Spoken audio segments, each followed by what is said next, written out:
Assalamualaikum. Episod kali ini dibawakan khas untuk anda oleh kempen Kurban 3-in-1 2026 oleh Nur Insan, satu ibadah pelbagai ganjaran.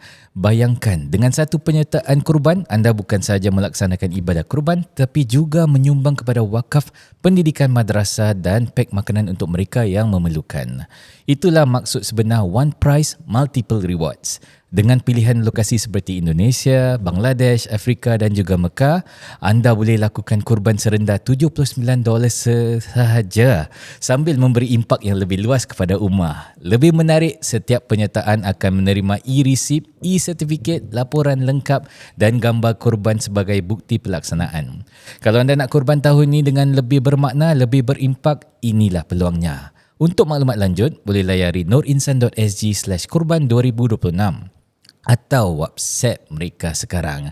Gunakan kod DKDW untuk mendapat diskaun $5 setiap kambing, lembu dan unta. Ingat kurban, ingat Nur Insan. Assalamualaikum semua. Salam sejahtera. Saya hos anda Aidil Muhammad dan selamat datang ke episod pertama Dakwah The Podcast. Ini bukan ceramah, ini bukan lecture hall, ini sembang sambil kita mempelajari tentang agama. Podcast atau sembang live ini untuk budak-budak dakwah, budak-budak yang tengah masih nak try, budak-budak yang tengah struggle dan budak yang cakap, okey, esok aku nak berubah. Okay? Hari ini topik yang kita akan simbangkan adalah tiang agama kita, iaitu tentang solat. Tapi sebelum tu, memandangkan ini episod pertama kita, kita kena buat sikit intro lah. Orang kata tak kenal maka tak cinta. Tak apa? Tak aru. Orang tak kenal maka tak cinta. Jadi intro tentang show ini, intro tentang asatizah kita dan juga intro siapa host kita. Okey, kita mulakan dengan Ustaz Safwan. Dipersilakan. Bismillah. Assalamualaikum warahmatullahi wabarakatuh. Nama saya Muhammad Safwan. Saya salah satu daripada tenaga pekerja di Nur Insan. Saya telah berada di sini selama 4 tahun. 4 tahun mungkin 4 tahun lebih lah. Okay. Alhamdulillah, saya selepas selesai belajar di Mesir, saya bekerja di Masjid Darul Makmur dekat sini kat Yishun saja. Setelah 4 tahun di sana, saya cari pengalaman barulah. Alhamdulillah, rezeki saya di Nur Insan dan masih lagi di sini. Okey, dan seterusnya Ustaz Haq. Bismillah. Assalamualaikum warahmatullahi wabarakatuh. Nama saya Muhammad Abdul Haq, boleh panggil saja Haq atau Ustaz Haq. And saya juga satu daripada 4 pegawai dakwah lah dekat Nur Insan. Jadi sedikit sebanyak saya mula primary school dekat Wak Tanjung, lanjut di secondary school dekat Al Junaid. Lepas tu belajar dekat Malaysia je lah untuk my degree. Sekarang ni dekat Nur Insan dah masuk nak masuk tahun ke-6 lah kira. Since 2021 lah, alhamdulillah. Okey.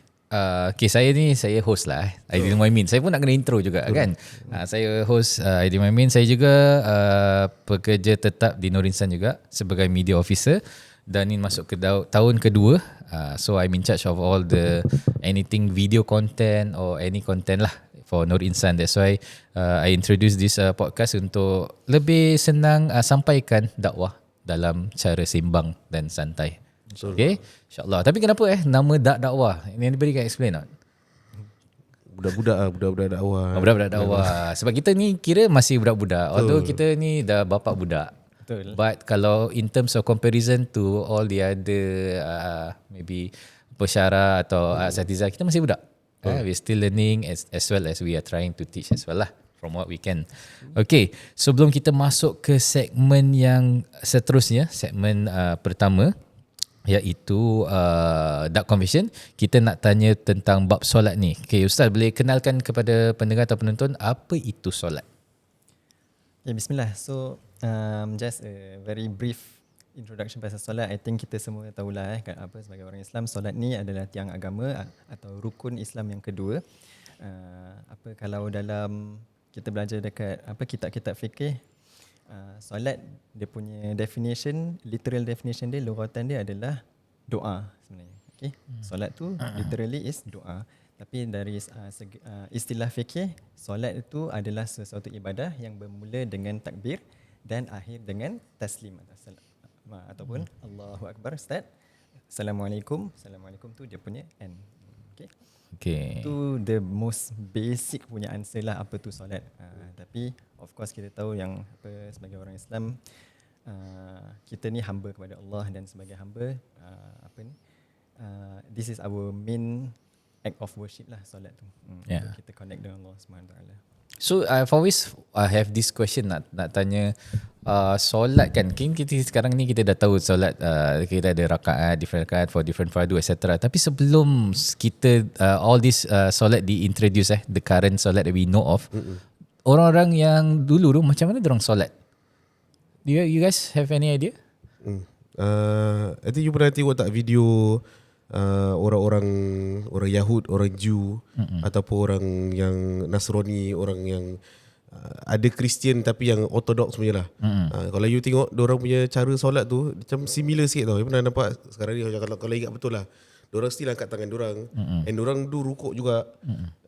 Sujud ke tak macam ada pernah nampak sujud jugalah. So kalau you search macam ortodoks, Kristian ke ortodoks Jew solat kan, it's quite similar tapi bukan totally betul sama lah. Of course buat orang terfikir tanya soalan tu lah, macam so actually cara solat ni sama ke untuk diorang juga kan. And memang ulama' tu mengatakan bahawasanya Nabi-Nabi dahulu pun mereka pun menyuruh umat-umat mereka untuk solat juga. Tapi kemungkinan berlainan lah. Mungkin cara solat beza sedikit, timing solat waktu dia lain, berapa rakaat dan sebagainya lah. Saya pernah lihat ada ulama' katakan siapa Nabi Nuh rasanya, tak pastilah, menyuruh umatnya untuk solat sebanyak 2 rakaat atau 2 kali dalam satu hari, segitulah. Tapi kalau kita ingat balik the fact yang, kalau kita ingat lah Allahumma salli Muhammad, bila Rasulullah SAW pergi Isra Mi'raj, Nabi dekat atas langit kan, dia tengah, kalau kita ingat lah cerita fast forward, yang dia nego lah dengan Allah SWT, katanya 50 nak turunkan 5 kan kali untuk solat dalam satu hari. Nabi sendiri minta panduan daripada Nabi Musa. The fact that thing happen means Nabi Musa pun tahu yang umat dia pun dia kena solat lah. Takkanlah dia nak nasihat benda yang dia tak tahu kan. Betul. The fact benda tu jadi, mesti kita kena terfikir lah macam actually Nabi sendiri dah suruh umat-umat, Nabi lain pun suruh umat dia jugalah. So of course diorang pun disuruh solat, cara solat mereka mungkin beza sedikit aja lah. Cuma cara sekarang ni kira paling lengkap, paling perfect lah kan. Betul. Itu pun kalau kita tengok antara lain-lain mazhab semua atau lain mazhab lah senang kata, kita boleh nampak nampak perbezaan dah. I think I've seen macam kalau dekat dalam church ada yang solat dia buat prostration juga. Tapi prostration dia sampai tiarap terus flat. So it's not the sujud that we do, that we are familiar with dekat as Muslims. Tapi they also have those rituals lah juga. Tapi the concept is similar lah kan, macam to put your face onto the ground kind of tu lah kan. Interesting. Okay, so sekarang kita terus ke bab solat ni. Kita nak tanya Ustaz ni secara jujur solat fardu mana yang untuk you guys yang paling macam kira dia macam danger zone, as in macam paling challenging lah. So there is subuh, sebab nak bangun pagi kadang-kadang susah. Okay, there is Zuhur, sebab kita most of the time dekat sekolah atau dekat kerja, nak cari masa untuk solat Zuhur pun kadang-kadang agak rumit lah. And then Asar, sebab the time frame kadang-kadang macam okay balik sekolah, balik kerja baru solat lah, tapi by the time sampai rumah dah maghrib. Atau maghrib sebab time frame dia small, maghrib is the shortest time frame lah. And last but not least Isyak, sebab nanti dah baring-baring sekali tertidur terlepas. For you guys, mana satu yang paling susah? Kena jawab. Saya jawab. Alamak, ni dah buka aib tadi. Okay. Solat terus terang, kalau saya cakap semuanya indah, semuanya okey, mustahil lah. Memang Allah SWT katakan kita punya al-iman yazid wa yanqus. Kita punya iman memang kadang naik kadang turun. Tapi selalu yang dah tanya soalan ni struck in my mind is, for me sekarang selepas dah ada anak, dah ada keluarga ni, mungkin solat Isyak kot. Mungkin orang selalu kata subuh kan, tapi Isyak for me sebab dulu kita mungkin boleh dah, sebab maghrib tu kita boleh tahan wuduk sampai Isyak. Tapi sekarang ni timing dah nak Isyak ni lah, budak-budak baru dah nak tidur, baru nak kasih makan ke apa sebagainya. So bila nak tidur tu kadang kita sendiri gone terus. Kita nak tidur-tidurkan dia, kita buka mata tiba-tiba dah berapa, dah pukul 4, dah pukul 5 Betul. Macam alamak.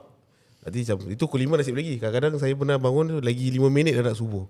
Itu memang Tuhan nak suruh kejut lah, suruh bangun dan solat subuh. Dah terkejar-kejar. Suruh solat isyak. Tapi saya ni belum cerita yang saya terlepas tak. Okay. Ustaz Haq apa macam? Itulah, I think very relatable jugalah. Walaupun saya baru anak seorang ya. Safwan alhamdulillah dah. Okay, tapi yalah, malam tu nak tidurkan anak, it's a different routine from what we were used to before lah. So actually dia depending on context. Lain orang boleh relate dengan all the examples that you mentioned just now kan. Ada orang mungkin tengah kerja, dia susah nak dapat lunch break, dia susah nak dapat timing yang sui untuk dia solat Zuhur dengan Asar. Betul. So yalah, I think memang lain orang boleh face every waktu tu dia boleh jadi danger zone lah. Betul. Okay, but for me lah for me subuh lah. Even dah ada anak pun is the waking up lah. I think once I'm awake, okay lah, macam nak cari masa, it's just about being disciplined lah kan. But nak bangun tu kadang-kadang tu yang susah lah. So we move on. Okay, sekarang ni kita nak masuk ke segmen seterusnya atau segmen pertama kita, iaitu Dark Confessions. Okay, segmen Dark Confession ni dia pengakuan dan cerita betul dari budak-budak kat luar yang kadang-kadang agak dark lah. The play on the word D-A-R-K, dark, gelap. Okay, jadi mereka itik. Itik lah pun boleh juga, sebab itik kadang-kadang dia punya confession dia okay, so, tapi diorang ni masih nak try. Okay, so the dark confession is as itulah whatever they want to it's gonna be anonymous, kita tak buka aib orang insyaAllah. Okay, ni saya akan cari the dark confession. Okay, so ni dark confession pertama Okay, dia cakap ni, Assalamualaikum Ustaz, saya nak buat satu itulah confession. Saya hanya solat bila saya nak meminta Allah sesuatu. Salah ke tak? Macam mana tu? Tak question. The solat just untuk minta sesuatu. You have any? I think ni tadi dah mention by Ustaz Haq tadi. Memang solat tu sendiri, definisi solat itu adalah doa. Doa tu memang tak ada orang doa dengan tidak meminta. In order for doa to happen, kita kena minta dulu. Kan kita minta doa. So kita doa ni kita tengok atas kita minta doa kepada Allah. Kita minta barang lah. So the fact yang term tu ada kat situ, memang solat itu design dia untuk kita minta sesuatu kepada Allah lah. But of course itu bukanlah, itu as a start tu, itu as a start boleh lah. Sebab kalau kita lihat bahawasanya Rasulullah SAW sendiri, seseorang yang dah confirm plus cop masuk syurga, dia nak minta apa lagi? In common sense lah kan? Kalau kau dah dapat semua benda, kau nak minta apa lagi sih? Tapi tak, Nabi Muhammad masih lagi solat. Solat tak apa, solat fardu, dia extra lagi. Saya rasa confirm lah, dia lagi extra daripada kita semua. Nabi Muhammad SAW tak pernah miss satu tahajud pun dalam kehidupan dia. So tu buat kita fikir lah, macam kenapa Nabi Muhammad, dia nak apa sebenarnya? Tak perlu apa pun kan? Tapi kalau hadis ni katakan bahawasanya Nabi buat perkara tersebut sebab dia grateful lah, syukur kepada Allah, dia dapat masuk, dapat diberikan segalanya segitulah. So di situ kita lihat bahawasanya kita boleh belajar bahawasanya kalau kita as a start untuk nak minta tu bukan perkara yang salah. Janganlah kita rasa bersalah macam dah lah aku tak nak solat. Ni saya tahu, saya ada kawan dia, saya ingat dalam time sekolah dulu saya rasa masa Sec 1 ke Sec 2, Ustaz tengah share pasal tahajud sebagainya. Tapi dia cakap kat saya macam, aku tak solat tahajud dia. Dia bilang gitu. Kenapa? Sebab dia kata aku malu nak minta Tuhan benda. Tuhan dah kasi aku banyak benda dah.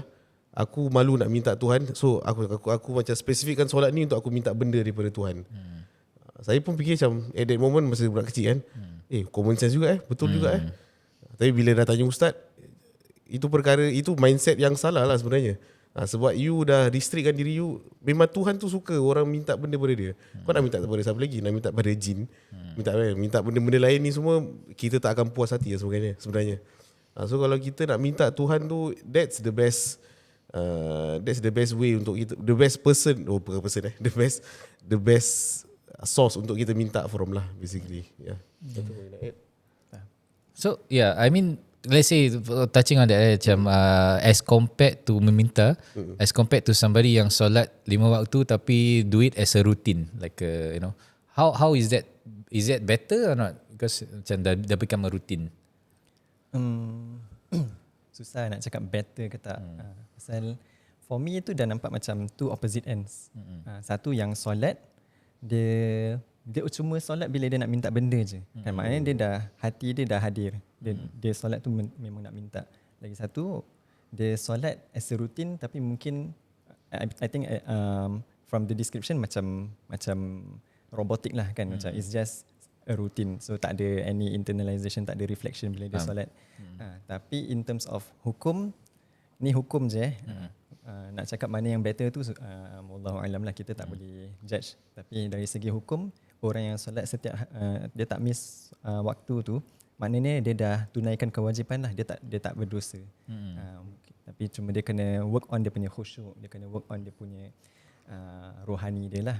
Dan sebaliknya orang yang tadi, macam kalau example yang dia solat cuma bila dia nak minta je, dia dah bagus, rohani dia ada kat situ, maknanya dia percaya lah. Tu nampak iman dia kuat, dia percaya pada Allah. Tapi dia kena percaya juga kalau dia tak solat ada dosanya lah. Betul. So sebab rutin dia tu pun kadang-kadang sebab dia rasa it's just for him to do it in a daily manner to remind himself that dia seorang hamba lah. So itu pun kira bagus lah kan. Ada. Okay lah. Kalau gitu, kalau dah set that mindset, kira dah bagus lah kan. I think that's a beautiful mindset lah. Dia remind diri dia every day yang dia hamba, that's why dia solat. I think itu dah not just a routine. It's a routine and dah ada that mindset juga. As long jangan autopilot lah macam kan. Just buat just for the sake of buat. Kita kena try to always be better lah. Betul? Sorry, I nak add sikit. I think I teringat ada orang pernah katakan kita ni sebagai manusia ni, saya rasa yang cakap tu bukan orang Islam lah. Dia kata manusia ni sememangnya kalau dia tak upgrade diri dia sebenarnya tengah downgrade, dia tengah degrading lah dia punya performance as a manusia. So maknanya apa, dia either or je tau. Dia tak akan inflation. Betul. Dia depreciate lah. Betul. Diri you punya iman lah. So dia tak akan in the middle. You tak akan, kalau you rasa you okay aku dah solat 5 kali sehari tu dah cukup, for the past 10 years aku buat sama je, is it iman aku stay gini je? Tak akan lah. Sedangkan kita punya jantung pun kita naik turun. Tak pernah. Kalau straight tu maknanya apa? Innalillah. Dah kiok dah meninggal dunia kan. So maknanya memang tak boleh, impossible untuk straight gitu je. Kalau straight tu maknanya dah tak ada lah. So kita should naik lah. Kalau rasanya selama ni macam dah terturun macam tapi Ustaz, saya baru belajar solat 5 tahun lepas lah kononnya lah. Saya dah buat sama je 5 tahun tu, saya rasa macam puas. Tapi tiba-tiba kadang-kadang I think everyone, setiap manusia dia ada one moment tu sekarang ni. Kalau kita tanya diri kita mesti pernah rasa satu khusyuk yang maybe sekarang kita nak dapat tu susah sikit. Betul tak saya rasa? Saya personally pun begitulah. Saya ingatlah dulu mungkin time tu mungkin tak banyak buat maksiat sangat. Mungkin time tu lagi dekat kita mungkin nak perlu satu pada Allah sebagainya. At that moment tu kita rasa macam iman kita tengah peak tu. Tapi sekarang ni saya boleh katakan mungkin tak akan, semua belum lagi sampai balik kat situ. Nak dapat balik tu gonna be a bit difficult lah. Tapi itu challenge lah kita yang nak kena kejar tu lah. So kalau kita ni hidup, of course memang tak boleh puas lah. Kalau rasanya kita puas 5 kali sehari tu solat cukup aja, kita kena tanya diri kita lah. Tapi but of course janganlah buat itu satu hambatan macam sebab ni lah aku tak nak buat lebih-lebih, biar aku buat simple aja. So yeah. Dia ada quote dah, dia tulis kalau kita meant to stay in one position, kita will have roots not feet. Jadi pokok. Jadi jangan jadi pokok ya, tuan-tuan dan puan-puan. It's not just to add on Safwan point tadi. It's not in the nature of iman kita untuk be stagnant. Dia memang nature dia fluctuate.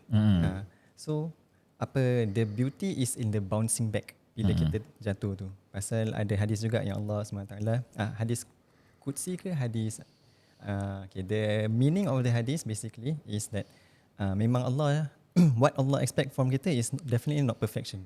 Allah expect from kita is kalau kita buat salah atau kekurangan atau kesilapan, kita bounce back, kita taubat. So related dengan hadis setiap anak Adam adalah pendosa. Okay? Pendosa kan. Betul. Jadi tapi sebaik-baik pendosa Hotok buat salah. pendosa lah. Okay. Setiap anak Adam tu pendosa, tapi sebaik-baik pendosa adalah mereka yang kerap bertaubat. Dia kalau buat dosa tu dia terus bertaubat.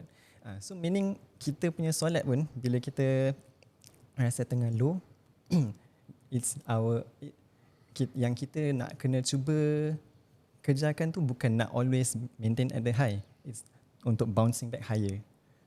Pasal mungkin kita dah pernah rasa peak one time ago, tapi insyaAllah that's not the highest that we can go lah. InsyaAllah one day kita can reach a higher peak.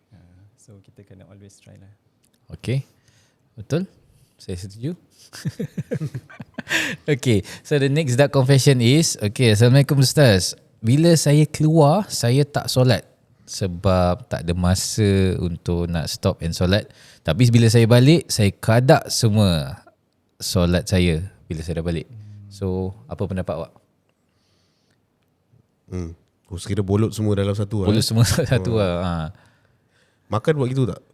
Kira umat lah one meal a day. Puasa, time puasa mungkin lah. So kira dia puasa solat lah ni kira. Okay. Branch dia. Macam mana nak cakap? Kira kita nak cakap benda dia bagus tu dah solat. Sama juga tadi cakap lah. Mungkin dah bagus tu dia dah tahu memang obligation untuk dia solat kan. Cuma kita nak buat satu perkara tu, kita selalu katakan kalau nak buat satu perkara tu kena buat betul-betul lah. So kalau nak buat ibadah solat tu sebagai seorang Muslim, kena buat betul-betul. Dalam nak laksanakan ibadah solat tu ada beberapa syarat kena ikut. Salah satu daripadanya syarat solat tu kena ambil wuduk. Betul. Solat kena tahu kiblat. Itu semua kena ikut rasa. Salah satu daripada syarat sah solat kita adalah masuknya waktu. Ada sebabnya Allah Subhanahu Wa Taala berikan waktu lain-lain lah. Kalau tak senang je Allah kasih kau sekelepuk, kau buat sekali 1 jam, solat tu dah settle. Tak, tapi Allah ada hikmah dia lah sebalik perkara tu. So tak sah solat dia. So saya tak cakap tak sah. Saya applaud you punya effort untuk nak bayar kodok balik. Tapi the right way is actually untuk solat pada waktunya lah. That's the best. Memang itu cara betul dia sebenarnya. Tadi soalan dia apa, sah ke tak More to is it acceptable or okay ke tak lah. Yeah. It's just that it doesn't fall under something yang kemudaratan lah kan. Sebab dia keluar biasa je. Keluar biasa je. What do you think? Sebab usually this one yang you say just now is kaum hawa yang will have struggles kan. Tapi bila you share benda ni, I teringat tadi macam ini bukan the first time lah dengan benda ni. So saya sendiri bila dah seumur dah hidup ni berapa tahun ni, 30 tahun ni, dah dengar benda ni macam bukan 3 kali lebih kot, 5-6 kali benda ni. Orang tu buat itu. Kadang-kadang kita keluar dengan keluarga, dengan kawan ada a few orang macam put in effort at least nak pergi try solat apa semua kan. Yang lain macam duduk lag dulu macam kita manusia mestilah kita menyibuk lah. Mesti ada fikiran macam asal aku adalah penat-penat pergi ambil wuduk, buka kasut, buka selipar, kau relax je kat situ kan, macam kau boleh duduk je tak solat apa. Mesti lah sibuk tanya macam kau tak solat juga ke sebenarnya? Tu dia cakap tak apa, nanti aku balik solat semua sekali. Macam itu tersentak juga lah. Macam alamak, ini kawan aku ni, ini keluarga aku ni, sama-sama kita happy, sama-sama sedih sama-sama, tapi takkan satu obligation yang kita tahu benda tu mungkin salah ke apa so nak kena beritahu lah. So it's a hard truth lah. Memang saya rasa keluarga lagi lah susah untuk kita nak tegur kan. Macam letaklah makcik ke ataupun keluarga adik-adik sendiri. Macam bang sebenarnya tak boleh tau. Sebenarnya kita ni tak ada darurat pun. Lagi sekarang saya rasa most shopping center sekarang dah ada tempat solat sih. So lagi malu lah kita nak cakap macam kita amat susah nak solat ni sebagainya. Tu kira ada some people memang dia tak tahu yang benda tu salah. Ya betul. Dia ingat boleh lah. Betul. So after tegur baru diorang actually okay buat solat tu. Especially saya lagi affected benda ni bila orang nak kahwin selalunya. Saya pernah dapat soalan orang tanya pasal perempuan kan. Orang selalunya lah orang punya itinerary untuk kahwin ni pukul 10 akad nikah, lepas tu pukul 11 12 gitu naik pelamin sebagainya. Ni belum nak zuhur kan, pukul 1 lebih nak zuhur. sampai, tapi selalunya orang kat atas pelamin tu sampai pukul berapa? Sampai pukul 5 ke sebagainya. Maksudnya kalau perempuan lah especially, ataupun lelaki pun ada jugalah.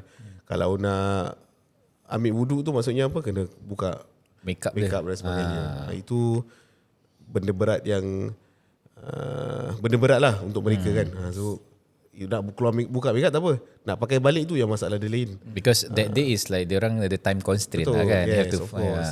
So orang tu tanya saya, macam mana Ustaz, boleh ke tak ni saya jamak. Dia ni jamak dia campurkan Zuhur dengan Asar dia. To make it worse, saya ada pernah dengar ada ustaz katakan yang actually you boleh jamak. Tapi maybe from his perspective is itu kemudaratan for that particular person lah. Maybe lah, it could be lah. Tapi untuk apa yang saya dah pelajar selama ni, kalau ada salah beritahu lah belajar selama ni, itu maybe not consider as darurat sangat. Benda pasal darurat ni benda you tak boleh ubah tau, tak boleh tukar. Yang you boleh tukar apa? You boleh tukar timing. Macam okay, maybe the first day nikah, the first day punya majlis sampai pukul 3. The planning planning lah. Dia bukanlah macam besok nak kahwin orang dah siapkan semua, tak apa.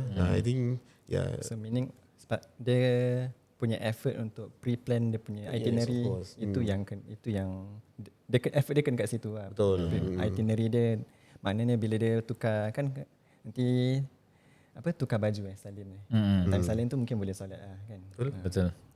Cuma yalah, I think more or less diorang pun tak nak kecilkan hati pak anda, mak anda kan. So they will take, dah kena buka, kena pasang balik. Cakap, oi, makeup ni mahal tau. So all those things lah. That's why betul lah. Kira kalau the itinerary is untuk salin baju, biasanya makeup pun dia tukar apa. Makeup for the first costume, apa panggil lah? First outfit.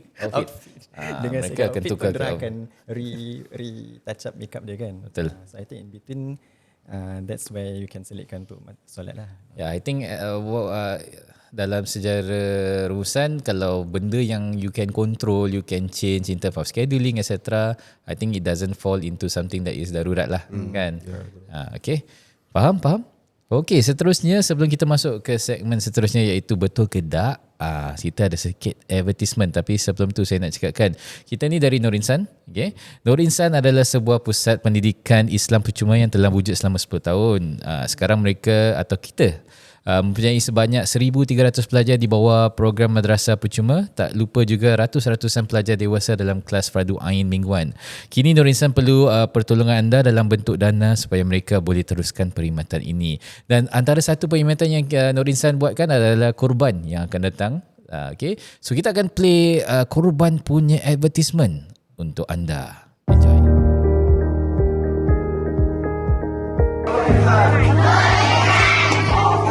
Tahun ini, mengapa anda pilih satu ganjaran sedangkan anda boleh dapat 3? Pertama, korban anda akan sampai kepada mereka yang paling memerlukan dengan pilihan di seluruh dunia.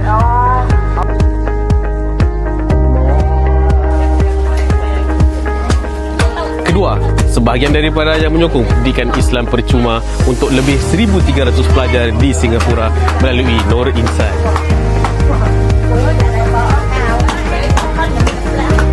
Dan ketiga, baki dari wang tersebut akan digunakan untuk keluarga yang kurang berkemampuan di Singapura.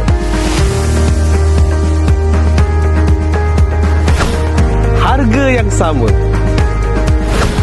lebih impak, 3 kali ganjaran.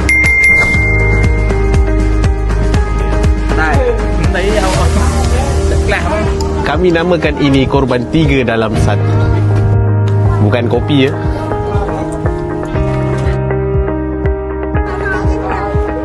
Dan ya, korban anda sampai kepada mereka yang betul-betul memerlukan. Satu niat, 3 ganjaran. Inilah cara kami korban. Akun Nur Insan. Pastikan korban anda bermakna. Tunaikanlah bersama Nur Insan. Ingat korban, ingat Nur Insan.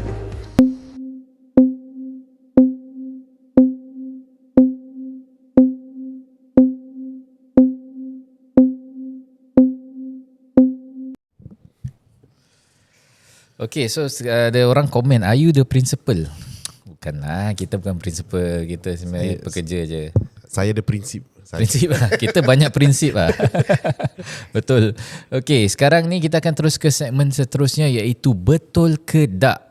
Segmen ini kira macam Mythbusters lah. Kita try to tackle the myths around anything to do with Islam. But for this episode, it will be about anything to do with solat. Okay, so for the first myth, mari saya check. The first Mythbusters is, okay, kalau minum arak, solat tak diterima 40 hari. Is that a fact? Myth? Mitos? Betul ke tak? Betul ke tak? Betul ke tak? Betul. Betul ya? Okay dah. Saya share sikit dulu. Awak sambung lah. Okay. Dia daripada hadis sebenarnya. Rasulullah SAW ada mengatakan seorang itu kalau dia minum dia kena khamr, dia minum arak tu, orang itu dia punya amalan dia tidak akan diterima sebanyak 40 hari. Solat dia amalan. Solat dia tak akan diterima sebanyak 40 hari. Tapi ada ulama dia explainkan lagi. Maksudnya apa? Tu orang punya mindset, kita punya mindset manusia memang kita ambil jalan mudah je lah. Maknanya aku tak payah solat lah 40 hari kan. Aku tak payah buat apa-apa lah 40 hari ni. Tapi adakah betul? Saya kira. Adakah betul, Ustaz Sak? Okay. Dekat hadis ni dia apa? Ni ada matan dia. Okay lah, dia kata Allah tak terima lah. Okay? Allah tak terima solat dia. Tapi ulama bahaskan atau explainkan yang maksud tak diterima ni bukanlah bermaksud yang dia dah tak payah solat. Solat tu tetap menjadi wajib untuk dia.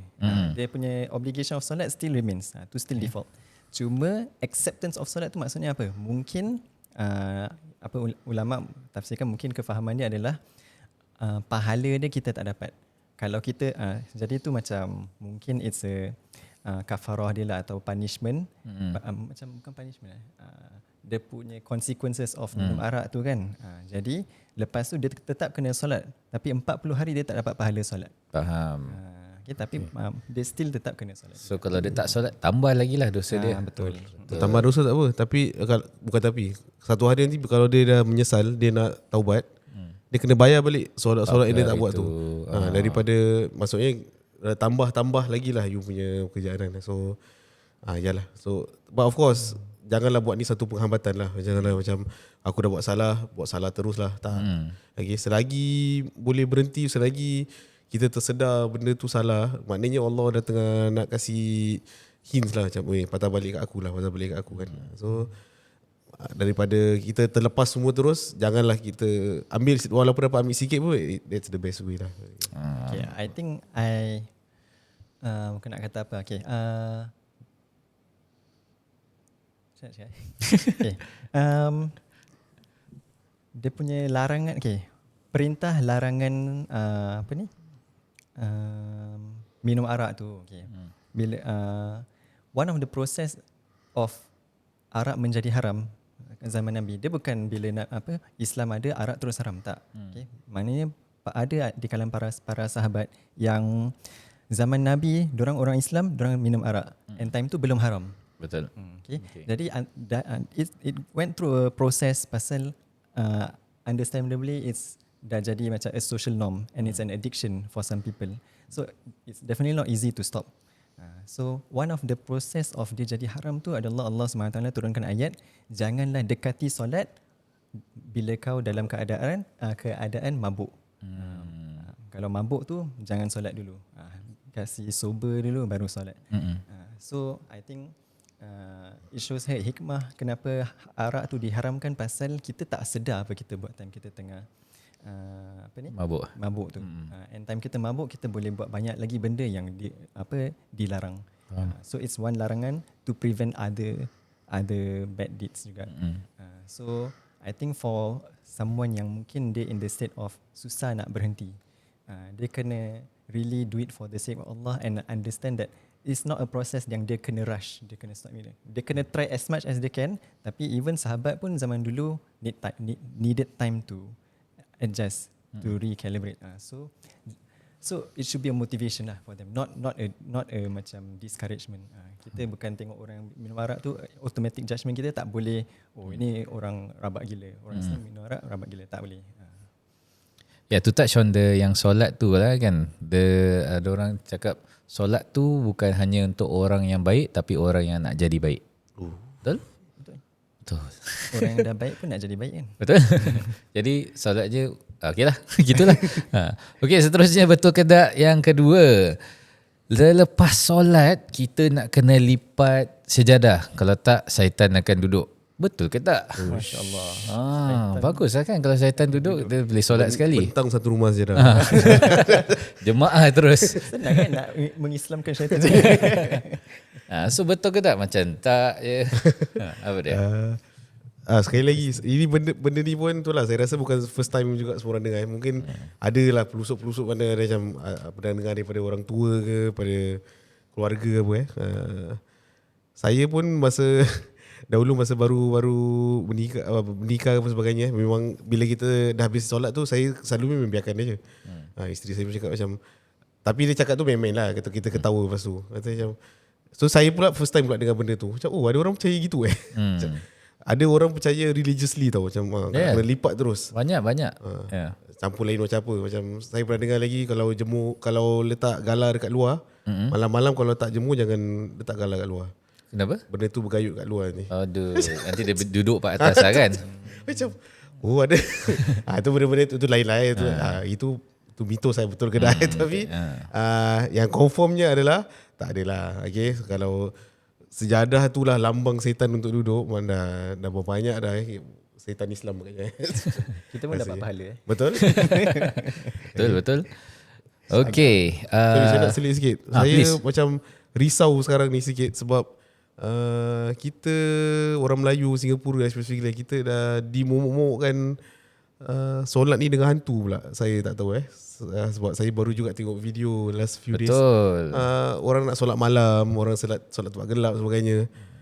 Orang rasa takut pula. Ni semua pasal movie-movie lah kan. Betul. So saya tengok pun saya dah terbingit sikit macam, alamak, kau ni orang ada nak buat benda baik. Kan kalau yang dia memang kita dah tahu pun the best time untuk solat sunat, solat tahajud sebagainya is dah 2/3 malam, which is at the end of the night tau. Itulah memang paling gelap tu. Betul. Kita takut kalau kita bangun, alamak aku takut lah nak ambil wuduk ni, alamak aku takut lah solat. Sebab apa? Kalau aku solat nanti orang cakap kau solat Allahu Akbar, nanti yang belakang sambut lah sebagainya. Betul. Makmum lah kan. Macam kau ni, saya fikir orang yang buat cerita ni dosa tak sebenarnya. Orang stop nak solat sebab kau tau.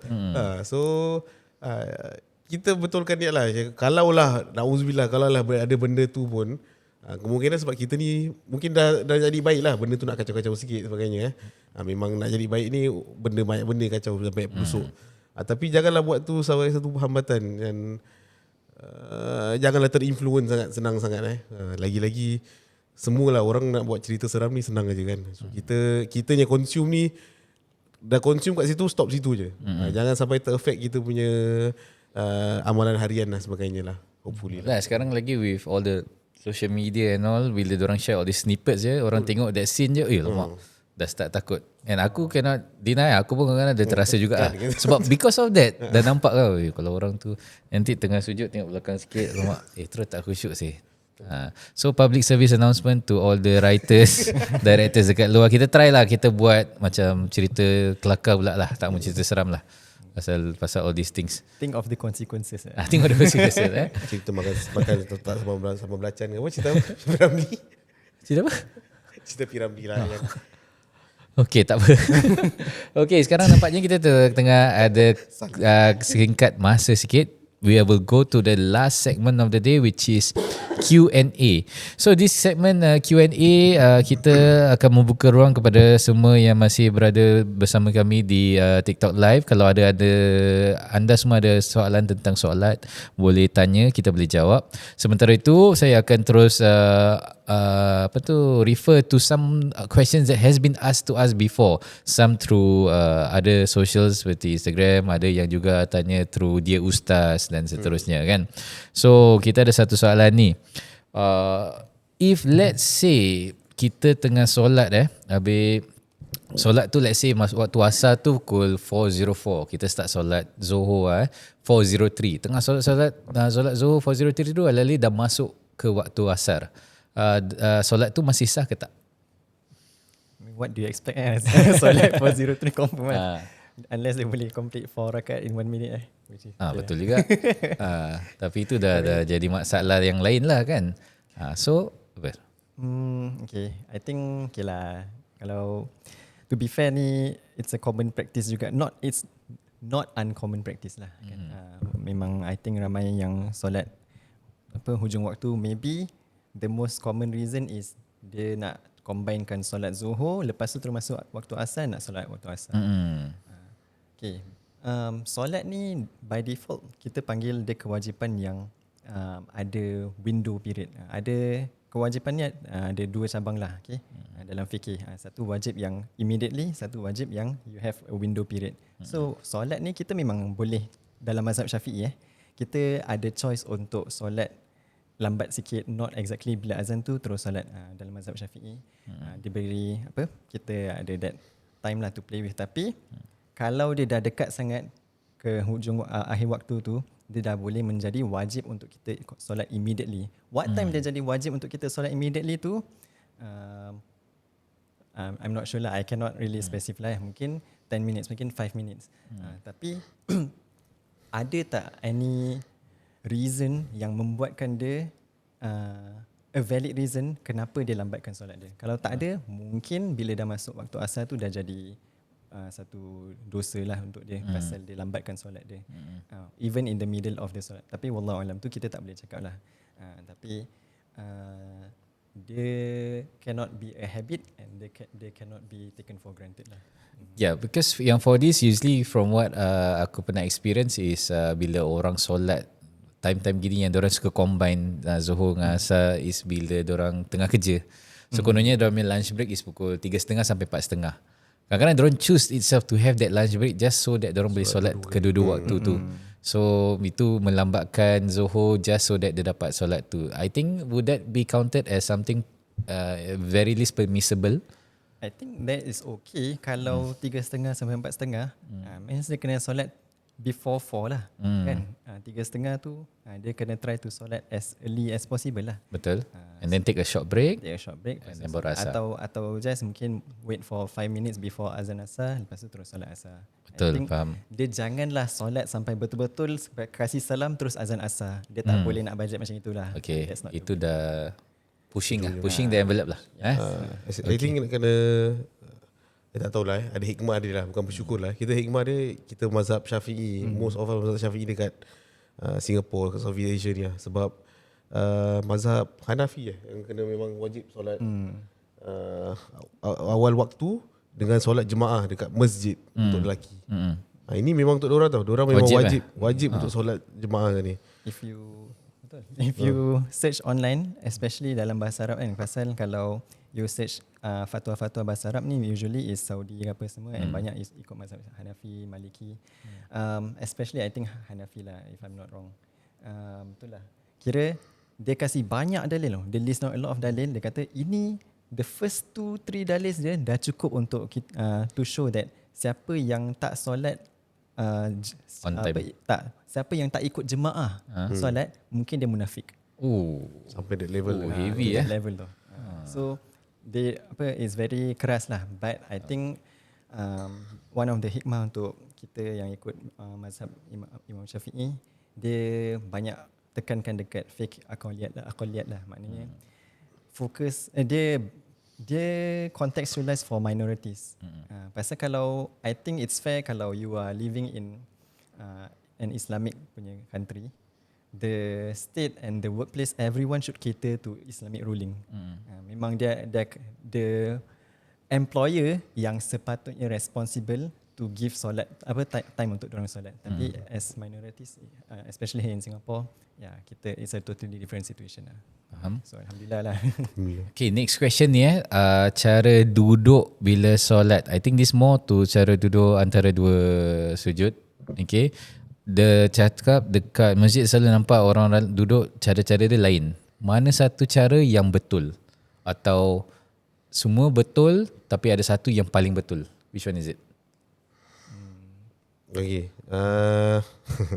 Ini memang saya pernah juga ada orang pernah tanya, orang ni dia mualaf, dia baru juga masuk Islam. Dia pun pergi masjid, dia kata saya pergi kat masjid dia pun pelik. Kenapa ada orang kaki dia kadang flat. Ada yang sana ke sini kan, menyimpang ke kanan ke kiri, mana yang betul sebenarnya kan. So kita nak faham, kita fahamkan bahawasanya cara duduk yang kita tahu bahawasanya adalah sunnah sebenarnya. Okay, yang sunnah yang diajar oleh Rasulullah SAW lah. Okay, dia tetapi ini kalau kita as much as possible kalau kita boleh buat. Okay, which is tawaruk. Iftirash. Okay. So iftirash is itu term dia lah. So iftirash tu apa? Kalau you Google aja sekarang, you search iftirash, nanti you jumpa nampak orang macam gambar daripada belakang, cara duduk macam mana sebenarnya, Position which is kaki dia position kaki lah. The important part is position kaki lah. Okay, which is kaki kanan you nak kena, jari kaki kanan you nak kena flick sikit, tak sikit lah, flick betul-betul. Then kaki you menunjuk itu kan. Then kaki kiri you dudukkan atas tapak kaki kiri you. Kaki Dia kiri. ada dua term Search iftirash dan tawarruk. Yes. So you can see the difference. Betul. Dia kira macam corner baring lah. Corner baring is kalau tayar akhir lah. Okay. Sebab apa dia corner baring sikit? You tengok sebab tempat duduk you kena, kaki kiri you kena kat bawah kaki kanan you. Macam gitulah. Kalau saya cakap teori ni sekarang macam a bit confusing kan. You just search je sekarang. Macam mana nak spell iftirash ni, ada orang tanya. You search je IFTIRASH. Oh betul lah. Betul. Okay, iftirash. Betul, IFTI. SY ke sama. Okay. salah kan. Nampak tak kat sini? Dengan tawarruk. Ni kalau nampak lah Tawarruk tu untuk tahiyat akhir. Tawarruk. So yang beza dia ada dua. Tayar akhir punya duduk dengan selain daripada tayar akhir punya duduk. Betul? Faham? Okay. So ya betul. Tapi kalau nak tanya sah ke tak, ikut mazhab Syafi'i sah lah, walaupun kalau dia tak dapat duduk ikut iftirash atau tawarruk. Let's say dua-dua kaki dia kena straight kan, pasal dia memang kaki dia tak boleh nak lipat atau for any other reasons. So hadis dia adalah Rasulullah pun ajar kita sallu kama raaitumuni usalli, maknanya solatlah seperti mana kamu semua melihat aku solat. So that's the basis for solat. Cara solat tu kita nak ikut sebagaimana Rasulullah solat kan. Tapi Rasulullah juga cakap ni there's another hadis okay, man nahaytukum anhu fajtanibuhu, apa yang aku larangkan kamu maka avoid lah. Okay. Wa ma amartukum bihi fa'tu minhu mastata'tum, dan apa yang aku perintahkan ikutlah atau tunaikanlah, fulfill it in the best way that you can. The best way that you can tu macam mana? So kalau kita sihat, kaki kita boleh nak lipat, mungkin dia take practice, mungkin tak immediately kita boleh nak ikut duduk tawarruk dengan iftirash ni, tapi kita kena practice lah. But we do it the best that we can.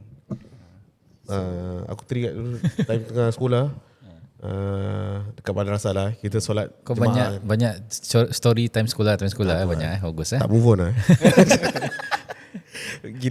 Kira kita tengah solat ramai-ramai tu, ada satu ustaz nanti dia dah pegang rotan tau.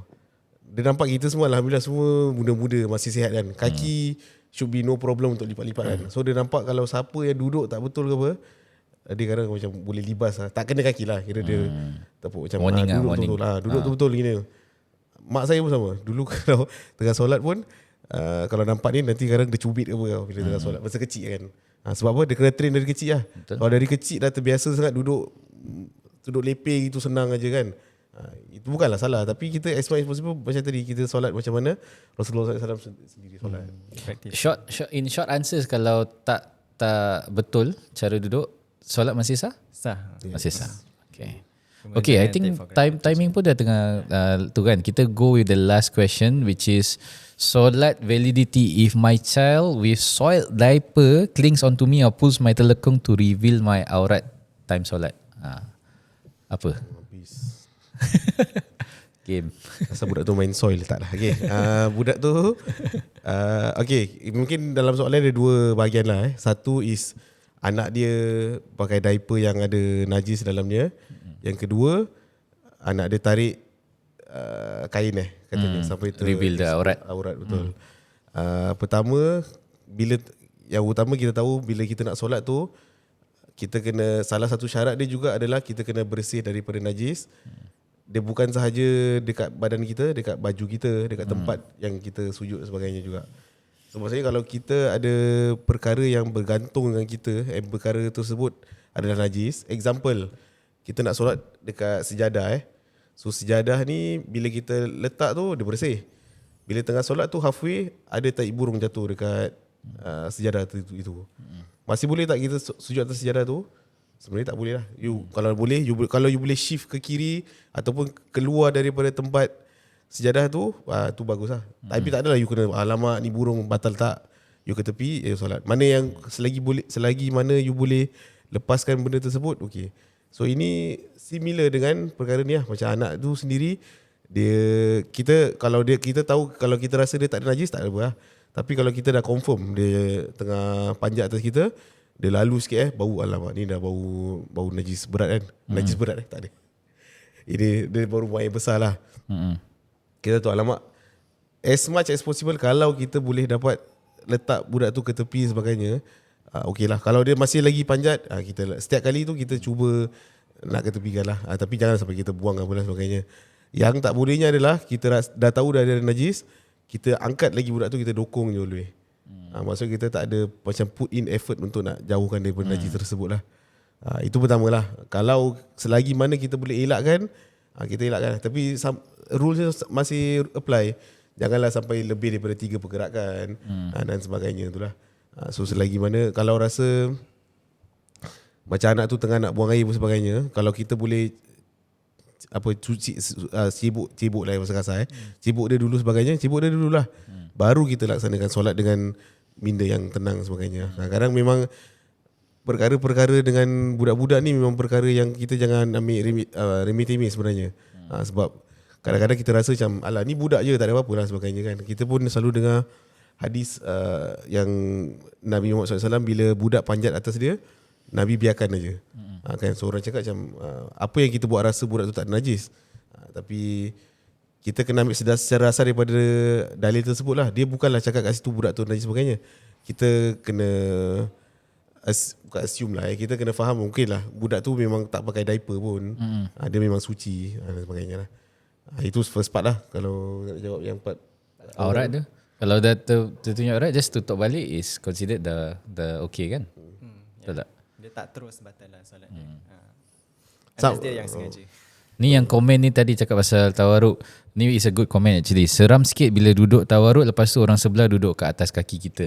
So that's a common occurrence lah kalau kita solat jemaah. And then I also wanted to ask about that sebab kalau dah tahu orang punya kaki kat sebelah, kita tetap nak tawaruk, atau kalau kita tak buat tawaruk, apa dia punya hukum? Like macam should we, because we know is there, should we then adjust diri kita untuk tak mau buat tawaruk, atau go je with the tawaruk sebab it's an important aspect? Ya, I think dah kata pun tadi, itu perkara yang sunnah lah. So kalau you rasa benda tu ni dah bukan harm diri you tau, ni you dah harm orang lain dah. You dah harm orang lain. Tapi saya pernah dulu saya terduduk orang atas kaki orang. Pakcik tu dah habis solat, saya kena syarah dengan pakcik tu. Kena marah. Tahu? Sebab lah, dia lagi lah bukanlah duduk je. Kita dah lah bila nak duduk tu bam terus kan. Boleh dengar dia punya tak apa. Pakcik tu dah lah umur dah berapa, atuk agaknya.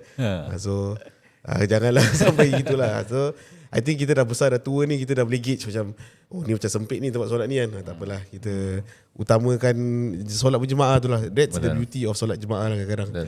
La darar wa la dirar. Kita tak boleh nak sakitkan orang lain lah. Tapi at the same time mungkin dia tengok situation. So ada certain communities memang dia dah biasa solat dia memang rapat. Kalau ikut sunnah, kita baca kitab-kitab hadis kan, apa zaman sahabat orang solat betul-betul touch tu. Maknanya shoulder touch, kaki touch, okay, very rapat.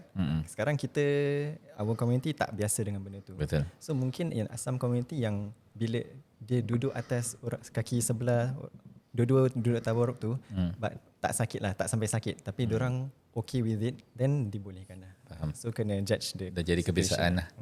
kena judge the situation lah. Okey, nampaknya kita dah sampai penghujung episod pertama kita. Sebelum itu, Ustaz Sak dan Ustaz Safwan ada apa-apa lagi nak tambah kepada penonton kita? Ada any parting words? Solat jangan tak solat. Ustaz Sak ada? Solat jangan tak solat, Betul. Okey, terima kasih Ustaz Sak dan Ustaz Safwan. Hanya Allah SWT sahajalah tempat mereka berserah membalas budi baik awak berdua ya. Semoga persaudaraan kita ini dipelihara oleh Allah SWT dan akan diberkati dengan pertemuan selanjutnya pada episod-episod yang seterusnya. Mohon maaf atas segala kekurangan sepanjang episod ni. Berjumpa lagi pada episod yang akan datang. Tapi episod akan datang kita akan introduce Ustaz Ash dan juga Ustaz Din pula Kita lat-lat lah kalau nak jumpa tak cukup seronok, minta maaf lah. nak jumpa Ustaz Haq dan juga Ustaz Safwan minggu ketiga. Okay. Just build up je. Diorang the real. Ini kira test run lah. Test run itu pun macam lagi sikit kan. Okay, saya ucapkan salam hormat buat semua. Wabillahi taufiq wa hidayah. Wassalamualaikum warahmatullahi wabarakatuh. Waalaikumsalam warahmatullahi wabarakatuh.